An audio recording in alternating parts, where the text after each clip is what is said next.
Great. So welcome to the a new format for show and tells. So at the British Red Cross, we have lots of teams that do show and tells. And what we try to do is bring them together on one Zoom and try a new format. So it's a trial run. I do have a short quiz that I'll pop up on the polls on Zoom at the end just to get some feedback and thoughts.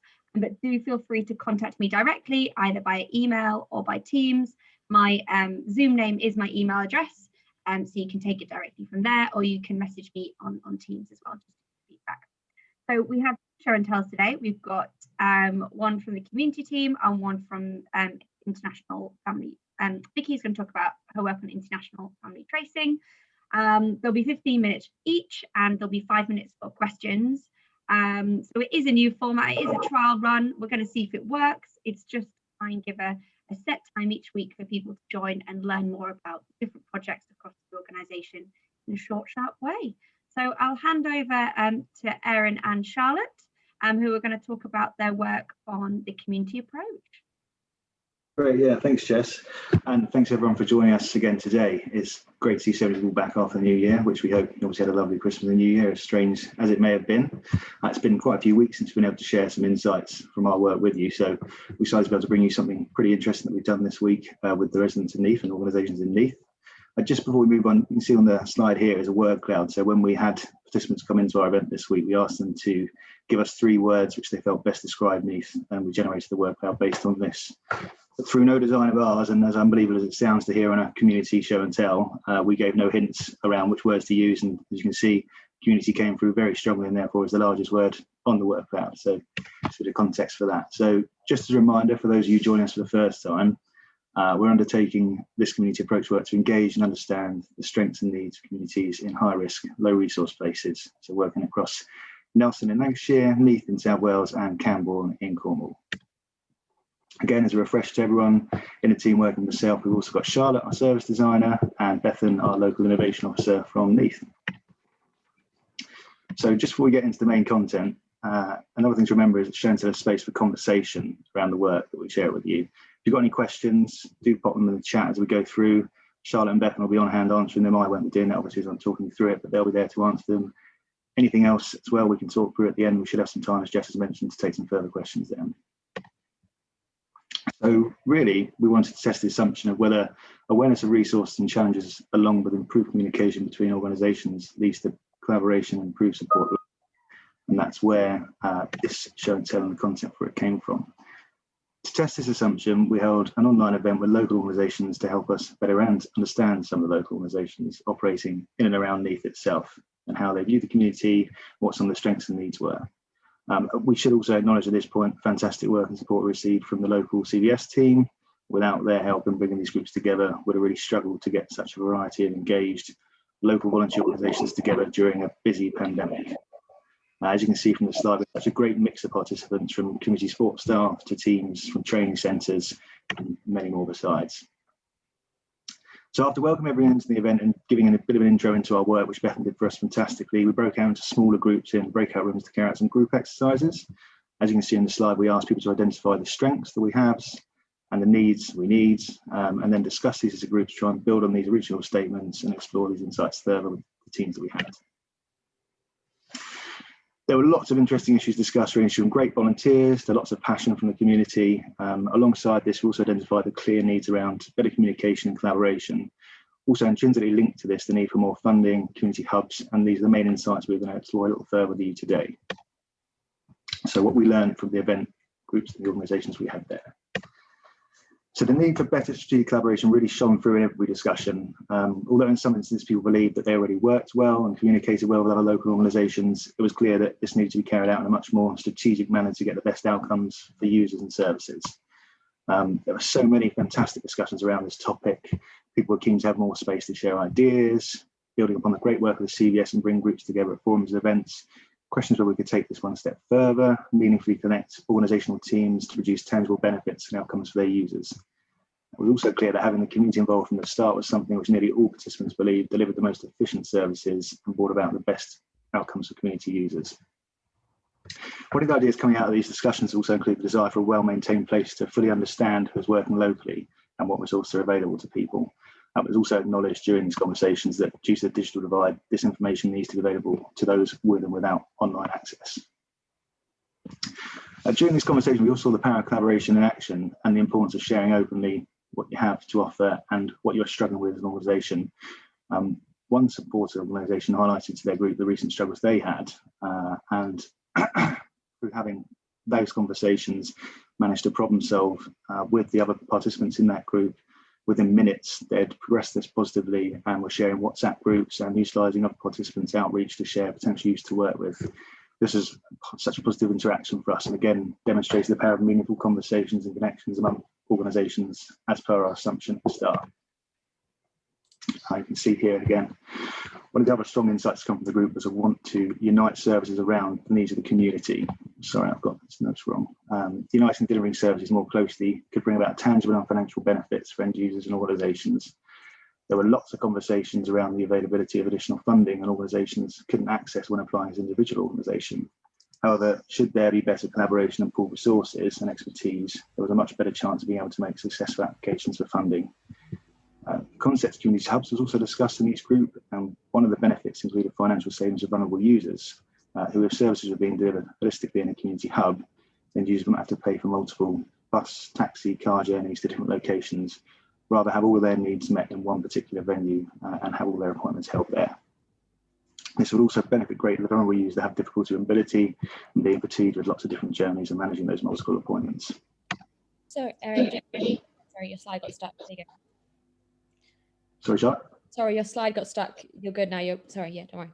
Yeah, cool. So the other really strong insights come from the group discussions are the want to unite services around the needs for the community.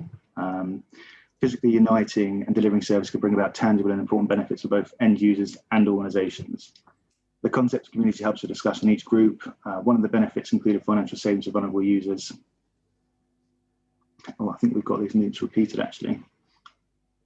Let's just skip through. So sorry about that, guys, for the notes completed. That's probably what happened, Charlotte. A really interesting additional aspect, though, to this insight around the Neath community hubs is the removal of any stigma attached to users accessing services in their community. We heard how some people would be far less inclined and more apprehensive to access services that they needed to if they had to be seen entering, for example, a mental health clinic in town where other members of the community might see them doing so. If a community hub were in operation with multiple services being delivered. This is how it looks like so far. Oh, sorry? And I haven't coloured it. Oh, no, that was an intentional interruption. So yeah, if a community hub were in operation with multiple services being delivered, the stigma attached to someone entering the building would dissipate, as they could be doing anything from inquiring about local events to just heading in to have a cup of coffee with a friend. So it's a really interesting insight to come out of that. Obviously, it was great for us to be able to have so many local organisations involved with our session and to be able to get so many fantastic insights into how they're working with each other currently and across Neath. What was also useful to see and hear from participants, how useful it was for them. Jonathan's here today, who was part of the event, so hopefully he concurs with that. Not only did we receive some great bits of feedback on our Menti questionnaire at the conclusion of the event, but we also had some of the people, most of the people involved with the event, provide us their contact details, wanting to be kept informed of our work and get involved with any further community events we're planning to run with local organisations, which was really great to hear. And obviously, as I said, really shows the benefits themselves as well as us. So, did we actually achieve and meet our, did we look, when we're looking at our assumption, what happened? And in the main, I think we clearly proved that it does, but the importance of having really strong strategic communication and collaboration shone through, rather than having some less meaningful quarterly forums or events that necessarily have any tangible outputs or outcomes for users and organisations. So we've got some further questions we want to explore now. Is the British Red Cross ready to have these local strategic collaborations? This would mean having to be prepared to expose some of our vulnerabilities and working in a completely transparent and open manner, which isn't necessarily always the case. How do we go about replicating this work in our other locations in Nelson and Camborne without such strong links with local CVS chapters or priorly engaged organisations, as these insights have been so valuable for us? And through these relationships that we build, we want to reflect on how we can better use that for our community mapping exercise, working with the community and being community-led throughout. Just before we open up the floor to questions, I want to mention, give it a chance to read our latest blog that Charlotte has written, which someone should be popping in the chat function for you now. It should be there. And So that's that. Has anyone got any questions? Thanks for coming along to Show and Tell today. There's one from I'd love to address. I was just typing to it, but it'd been great to read it out loud. So Martin says it's a great bit of work, but of course it's not new news, as the concept of a joined up one-stop shop has been around for some time. We completely agree, Martin, and actually it's something we're hearing across all 3 towns, is this kind of need for holistic care, and yet it hasn't been happening. So I guess we're asking the question of why. How can we navigate that as the BRC? Is it something that we could tackle with this piece of work? But we also completely agree. It's not this, and also many of our insights, as we find, they're not necessarily ever brand new spanking ideas that we've never heard before, but we hope that we're kind of reframing some stuff that we're hearing and showing the importance of it in how strongly it's been coming through from the people we've been talking to. Yeah, I don't think the challenge is tapping the skill. The challenge is to tap the will. Because traditionally, the third sector remains so bloody parochial in respect of services and funding. I mean, this is not a new concept. We've discussed this, even within the Red Cross, we've discussed this going back 2 or 3 years ago. But we never actually seem to be able to get a step forward in bringing it to a reality. I kind of had like a follow-up question to kind of Martin's. What do you think are like the hard decisions the Red Cross would have to make this possible? Because, you know, the sort of idea that people get to be cared for holistically, like what do you think would be the decisions that would be hard for us to make? Like not necessarily complicated, but just hard. I think, well, there's probably quite a few, Harry. Primarily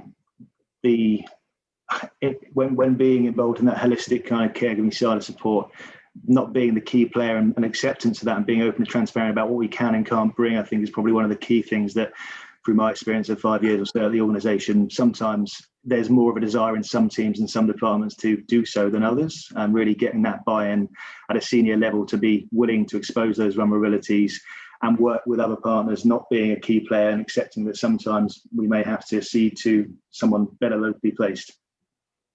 I also think building on that is acknowledging our own silos, which I think is already happening, but then acknowledging both how, as you said, Martin, how it can be more holistic in our own work, and then also the importance of doing that outwardly. It's almost kind of, we have to do both the inward and outward reflection in this as well. Isn't part of that holistic approach a requirement to be able to be flexible, to sort of fill possibly some of the other gaps that other community agencies in a particular location maybe can't do because they're not there? And, you know, how does that fit with, you know, the Red Cross's ability to try and deliver its services? Because it's fantastic point. Thank you, Leslie. And you've just brought me around to actually making an acknowledgement and apology for my notes going skew-whiff during that, which we would have talked through a little bit about flexibility and adaptability. It's one of the key discussion points that we had in some of the group discussions as well at the event. I think, obviously, we started to try and do that as an organisation, as the British Red Cross, through the VCSEP and the work through the emergency partnership there in an emergency. And I think there's an acknowledgement from everyone that we work with at the event that there is a need to be flexible and adaptable. And it was fantastic to see actually how flexible and adaptable people have been during the pandemic. It's about sustaining that through a non-crisis situation and about having that willingness to do that when it's not an absolute essential to provide support to people that are in a new crisis. I think it also becomes more difficult for us to define what our offer is if we are being prepared to be flexible and adaptable all the time. It's a different situation in an emergency, because, you know, that lack of clarity makes it harder for commissioners to understand what we do, or potential funders as well, I think. That's absolutely true. I mean, one thing I'd argue on that, Leslie, is that we have such a myriad of service offerings, for instance, just in independent living, with different services that we provide for commissioners. I think we already, to an extent, do this. The potentially contentious question there is, do we do it to follow funding, or can we do it to help support users for the best needs and to meet those best needs in the community, rather than to go where a commissioner would have a commission service to do X, Y, Z for X amount of money. I also think sorry, Charlotte, we're at 1:15, so thanks for that, guys. Again, like, if there are any questions or comments, just feel free to get in touch with Charlotte or Erin, and this recording I will share around afterwards. So we're just going to move on to Vicky now, who's going to talk about her work in international family tracing. So for those that have joined the community approach work, feel free to stay on and learn more about some of the other work that we're working on. And welcome to anyone that's just joined to listen to the work that Vicky's doing. I will. Jess, can I just say as well, thank you to everyone. I've just seen far more. I acknowledged Jonathan earlier, so I should acknowledge that I've seen Gemma and some other people from the event. So thanks for joining us today, guys. Okay, and I'll hand over to Vicky. Grand, thank you. Okay, great. So I started on this piece of work a long time ago, and then I was talking about it a lot, and then in like March last year was the last time I kind of spoke about it in any kind of show and tell. So I feel like some people, they would have heard what I'm about to say, like at least the first half like 20 times, and then for other people they hadn't heard it at all. So I'm trying to do a bit of a hybrid so that it works for everyone. So yeah, I've been looking at international family tracing, and what we've been working on is trying to get a meaningful way for people to make referrals into the service, and sort of making that happen for real, sort of getting past the idea stage and moving on a little bit. So just for those who don't know, international family tracing is where all the kind of national societies, Red Cross, Red Crescent, from around the world work together in order to reconnect loved ones who've lost contact during war, migration, or natural disaster. Sometimes they look in person, so if you get the right information, you can look for villages and pass and try and find people, connect with volunteers there. Or we also have online ways for people to do it as well, so that they can post their photo in a secure way, and they can connect via the Red Cross to find people that they've lost. Most of this all starts with an interview at a Red Cross office, with team biscuits and all those things, but it can be sort of quite an intense experience. You're talking about bringing up a very sort of traumatic point in your life, and it's the information that we need in order to send that information to the national societies where your family might be, so that they have a shot at finding them. It's a really incredible service, and I would recommend everyone sort of, if you don't know much about it, looking a bit more into it, because it's a great thing that everyone's done. When we were doing our initial research, saw that there were sort of lots of opportunities to help them reduce their waiting list, which was the primary problem that we were trying to solve. But what we decided to focus on was basically the referral point early on. What can we do there to try and improve the process? And we did that as part of a prioritization exercise. But basically the problem we were fixing was waiting lists in IFT were growing. We offer a one-size-fits-all service, but it doesn't. And by that I mean that we have one quite long interview process, and that's what we kind of offer to everyone. But it's not actually necessarily useful in all situations. And what that meant was that many clients were coming to interview and they didn't know why they were there. They didn't need a full-length interview. They weren't always eligible for our service. And that often meant that people would leave disappointed, and maybe sort of going through recounting traumatic events unnecessarily. And on top of that, from a practical and financial perspective, we were using interpreters, volunteers, and physical space, and we didn't need to. So to break that down, in 2019, we had 2,713 interviews. And what that means in practice is a referrer and an inquirer. So the inquirer is this dark blue guy. They have a long interview of about 3 hours maximum, but can be less, and can be more than one appointment. With all minors, it is more than one appointment, and with all minors, it's an extra volunteer as well. Plus, in many cases, an interpreter.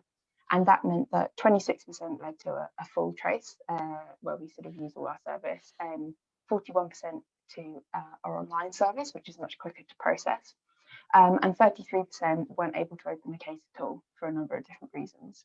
So in summary, over 2,000 interviews shouldn't have happened or could have been significantly shorter. So we were sort of presented with the question of how might we make referrals more meaningful, so that we offer the right service to the right people, so that when people come through the door, they're there for the right reason. We did lots of work trying to gather ideas, we were blogging about our research, and did lots of show and tells, which many of you may have joined. And the solution we sort of ended up with and started prototyping and testing was an online referral process, so that the referrer could work out who we can't help, who we can help but with a light touch service, and who we can help with our full service. Then the caseworkers could book appointments for the right people at the right length of time. So it looks a bit like this. Instead of going directly to a caseworker, you do an online form to triage you, either saying you're not eligible for this service, but not sort of prolonging that hope longer than needed, or you go for a full service, or you go for a shorter online service, which is quicker. We started with a very basic prototype, which we then continuously tested it with real referrers and clients, and gradually improved it to a better coded prototype.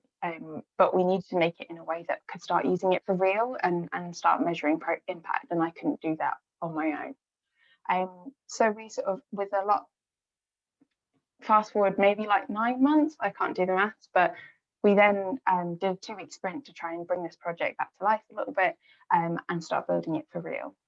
These were people involved in that 2 weeks.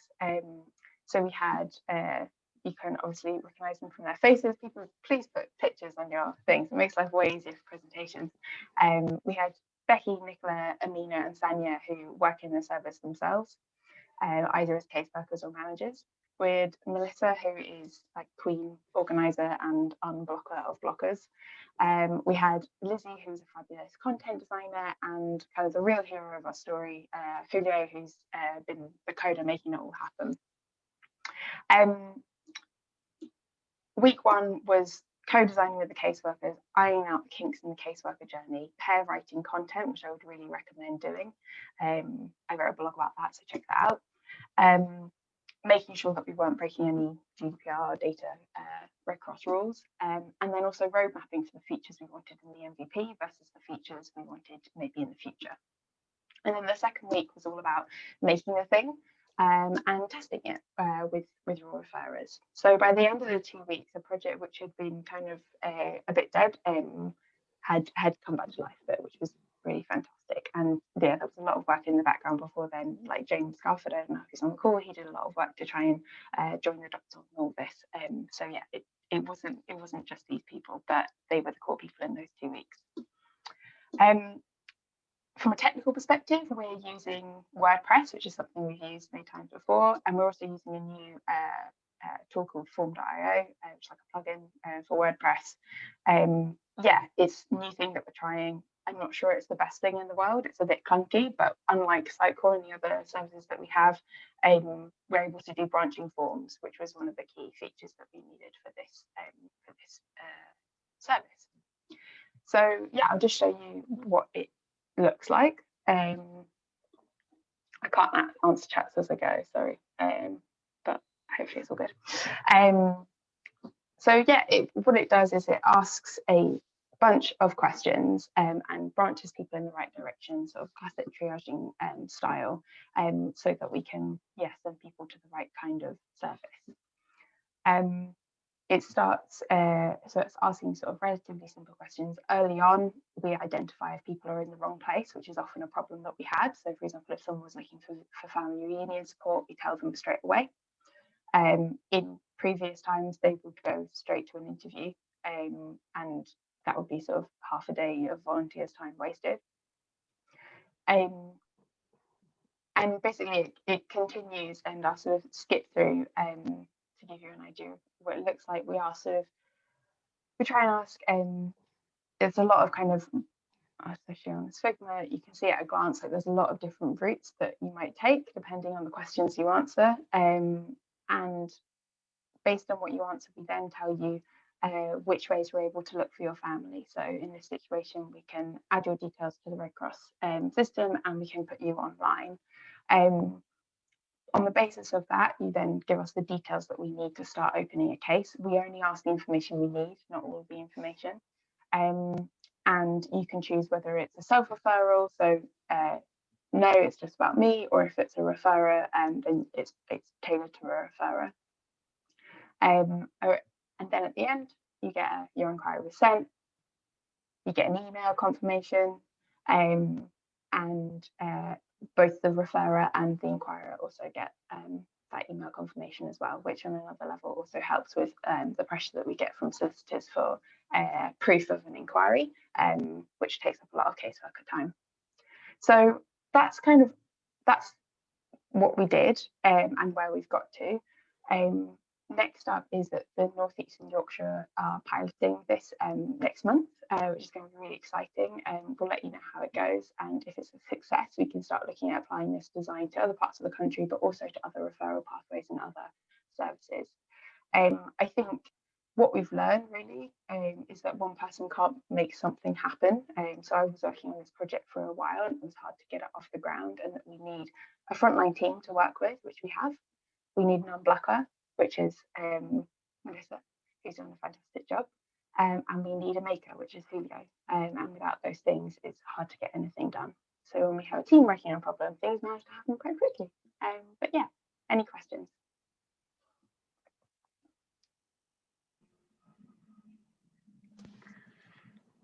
George. Yeah. Hey, George. So I'm like everyone, super excited with this piece of work. Really, really excited. Vicky, what are the sort of success criteria for the test in February? So success is we want 100% of all our interviews to end in an open case. That's our measure of success, and whether that's a shorter interview or a longer interview. And then another level of success is that all only face-to-face inquiries are booked in a shorter slot. We also want to get direct feedback as well from service users who have gone through this, and get more qualitative data on what the experience was like from both referrers and inquiries.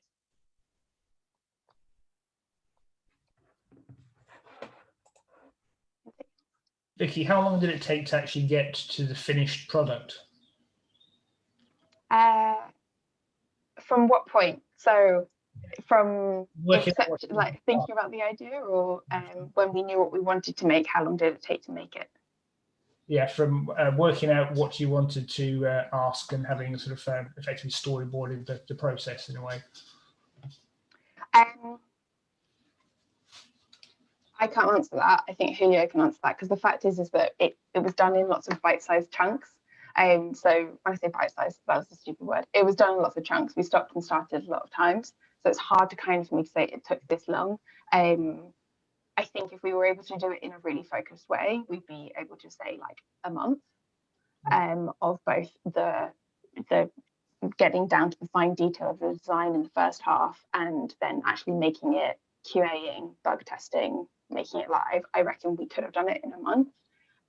But we all have other projects going on at the same time, lots of things stopping and starting, changing what platforms we're using. And so things took a lot longer. Interesting, thank you. Sorry, Vicky, is it also, well, sorry, Stuart here, I haven't got my video on for some reason. And Julio probably can answer this more than I can. It could have been quicker, presumably, but we were using a new technology called Form.io, which in itself was a learning process as we were going. So if we used Form.io again, or a tool we knew, it would have been dramatically quicker. Yeah, totally. I'm just going to because we've got 1 minute left, and I just wanted to say thank you, and thank you, Vicky. That was awesome. And I just wondered if I could do a quick poll, because this is a new format, and I know a lot of people that have joined the community have actually stayed on to listen to the RSRFL work, and I'm just going to pop it up now on Zoom. So I'd just like to get your feedback. It's just one question. So I'm just going to launch it now. Hopefully everyone can see that. And you can let me know your thoughts. But thank you everyone for attending, and thanks to Erin and Vicky for going through their work. I thought that was awesome. And if you've got any questions, please do get in touch with people directly. Otherwise, we'll see you next week. But please do vote on the poll so we can make this better and improve, because that's what we always need to do. Thanks everyone. Cheers, Jess. Thank you. Bye guys.